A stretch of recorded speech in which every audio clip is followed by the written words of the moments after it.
ṣé olúwa nífẹ̀ẹ́ ogún ọdún ọmọ adéyẹmí ló wá sọ̀pọ̀ ọdún láyé. olúwa nífẹ̀ẹ́ mi sí akíyọ ọmọ adéyẹmí ló wá sọ̀pọ̀ ọdún láyé.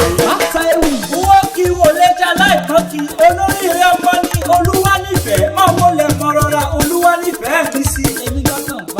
ọmọ adéyẹmí ọmọ adédayọ̀ ọmọ olóríire ọmọ tó dún lẹ́nu tó mú lẹ́nu tó gba ìdó pàtàkì.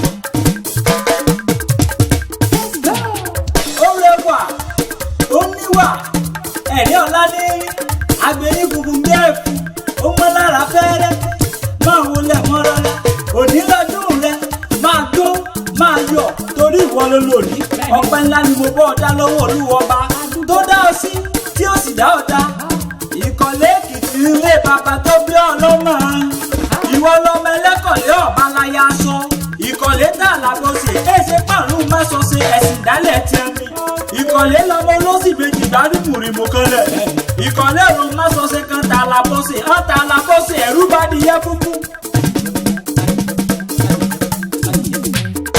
máwo lẹ̀ máa rọra ó yẹ jẹ́ kó o pẹ́ láyé ọmọ ire àròdún jọdún àròsùjọsù bọ́dún bá kọdún pèrè fún amáwọ̀ tútù wáyé ayé àìpẹ́rí gúnugún kó má kádùn àìpẹ́rí àkàlàmọ̀dò kó má lẹ́gbẹ̀rún ọdún láyé oṣù ọdún èyí ó sẹ̀mí ìsìlágbára Elédùmarè ọba mi odò láṣẹ ọlọ́run ọba òní báwo tójú lẹ̀ mọ́lẹ̀ àyúlò àyúbọ̀ lọ́wọ́ yẹnu bó bá ti lọ́ọ́rẹ́ ló mọ̀ bọ́ọ̀rẹ́ àpáta ewì ní ké tantantan pé happy birthday to you o. olúwa nífẹ̀ẹ́ mi sí akíyọ ọmọ adéyẹmí ó wá sọ̀pọ̀ ọdún láyé. Thank you for watching our video and follow us on Instagram, Twitter and Facebook at Apata Ewi. Please don't forget to subscribe to our YouTube channel for more videos.